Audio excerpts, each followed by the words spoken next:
Rebonsoir François, Rebonsoir. Ça passe pour le Barça ce soir en match aller des quarts de finale de la Ligue des Champions. Et petite victoire, courte victoire des Barcelonais, dominés en première période par l'Atlético Madrid. On savait que c'était peut-être le pire adversaire possible pour les tenants du titre. Et ça s'est confirmé avec l'ouverture du score de Fernando Torres à la 25e minute. Lui qui n'avait plus marqué depuis 2 ans. Fernando Torres, homme du match malgré lui, puisqu'il va être exclu suite à ses 2 fautes. Carton rouge logique pour Fernando Torres qui va donc laisser ses partenaires à 10 pour les 3 quarts de la rencontre sous les yeux de son entraîneur Diego Simeone qui n'en revient pas. Et forcément ensuite en deuxième période des vagues jaunes vont s'abattre sur le but de l'Atlético Madrid et ça va se confirmer avec 2 buts de Luis Suarez, l'attaquant uruguayen. 45 buts en 45 matchs tout simplement pour Luis Suarez cette saison. Les chances de qualification pour vous montrer que ça va être serré lors du match retour, 52%, ça c'est la part des équipes qui sont qualifiées après avoir fait 2-1 comme le Barça à domicile, 48 donc pour l'Atlético Madrid, comme le dit Antoine Griezmann au micro de Canal+, à l'Atlético est encore vivant. Comme en championnat, on commençait à gagner 1-0, mais voilà, après il y a eu le deuxième jaune sur Fernando et ensuite on a essayé d'être derrière, de ne pas prendre de but et voilà, ils ont la qualité pour sur un centre ou en faisant des 1-2 de faire la différence et c'est ce qu'ils ont fait, mais on est encore vivant pour le match retour et ça va être autre chose.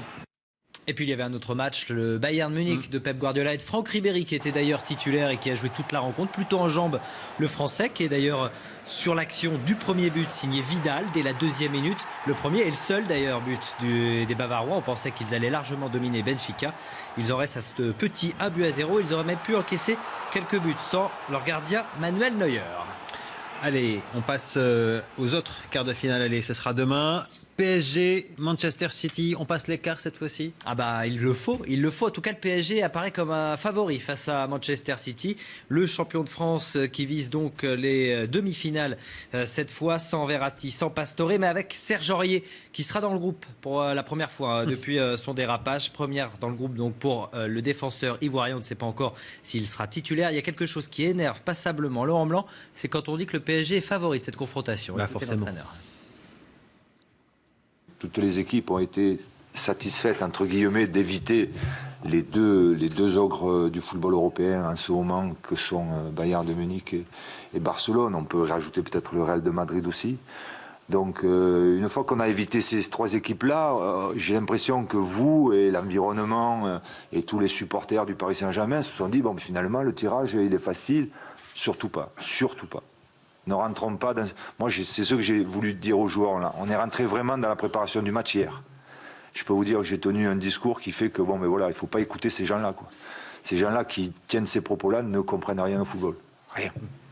En même temps, il serait tombé contre le Barça. On aurait dit que le Barça était favori. Il n'aurait pas dit non. Ah oui, ça c'est sûr. Il aurait même dit oui. C'est ça, de la mauvaise foi, tout ça.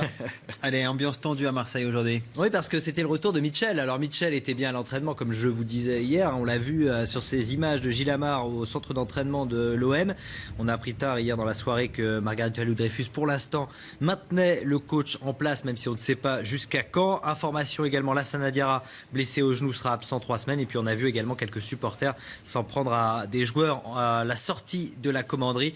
Difficile fin de saison pour les Marseillais. Une image de Gianni Infantino, parce qu'à peine élu, le président de la FIFA est déjà un petit peu dans la tourmente, puisqu'il a été Il n'y a pas un compte au Panama quand même. Dans l'affaire des Panama Papers. Ah, c'est vrai. Bah oui, ce scandale mondial d'évasion fiscale dont vous parlez dans les JT. Le Suisse aurait signé plusieurs contrats commerciaux avec une société offshore basée sur une île du Pacifique Sud, alors qu'il était à l'époque secrétaire général de l'UEFA. C'était en 2006, évidemment. C'est un mauvais signal pour celui qui voulait faire disparaître la corruption à la FIFA. Merci François. Merci.